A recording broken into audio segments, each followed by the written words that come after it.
चलिए अब रुक करते हैं दुर्ग का, जहां से हमारे सहयोगी सुबोध तिवारी हमारे साथ जुड़ चुके हैं। जी सुबोध जी, ऐसी कौन कौन सी खबरें हैं दुर्ग में जो आज पूरे दिन सुर्खियों पर रहेंगी?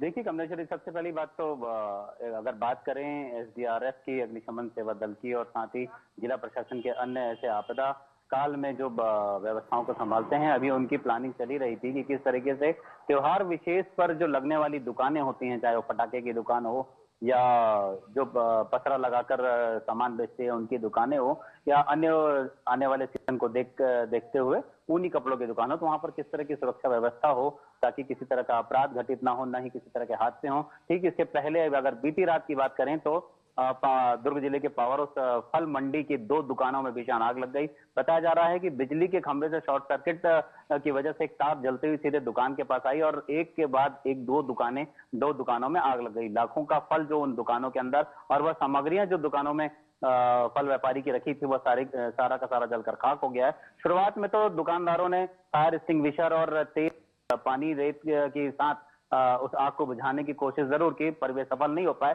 फिर अग्निशमन दल को उन्होंने तत्काल सूचना दी और मौके पर पहुंची अग्निशमन दल की टीम ने आग पर काबू पाया।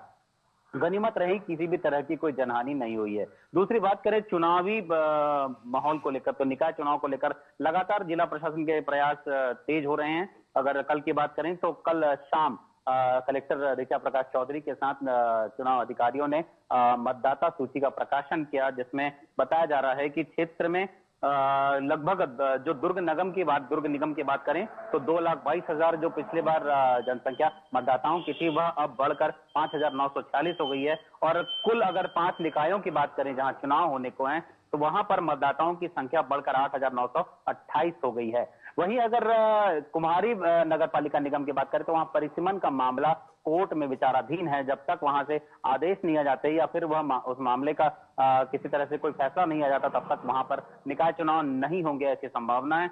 दूसरी बात करें दावा आपत्तियों को लेकर भी स्थल निर्धारित किए जा चुके हैं।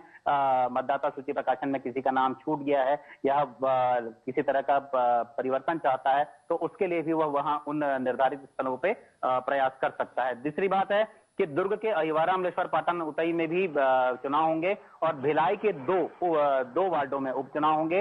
वार्ड 24 और 35 में, रिसाली के एक वार्ड 34 में और चरोदा नगर पालिका निगम की बात करें तो वहां वार्ड 32 में उपचुनाव हो सकते हैं। जो इस तरह की तैयारी जिला प्रशासन और चुनाव आयोग की चल रही है। वहीं अगर रिसाली नगर पालिका निगम की बात करें तो पिछले दिनों जिस तरीके से महापौर ने 4 पार्षदों को एमआईसी की सदस्यता से हटा दिया था और नए 4 पार्षदों को जोड़ा था, उसे लेकर जो माहौल गरमाया हुआ है, अब लगातार उस पर नजर बनी हुई है। लेकिन एक बड़ी बात और सामने आई है कि 8 पार्षदों ने पार्टी, न केवल निकाय बल्कि पार्टी से भी इस्तीफा दे दिया है। और भारतीय जनता पार्टी के उन ऐसे नेताओं का जो इनसे संपर्क में, उनका कहना है कि लगातार संपर्क में हो सकता है शहर सरकार बदल जाए। एक बड़ी संभावना दिखाई दे रही है नगर पालिका निगम रिसाली में। कमलेश्वरी जी।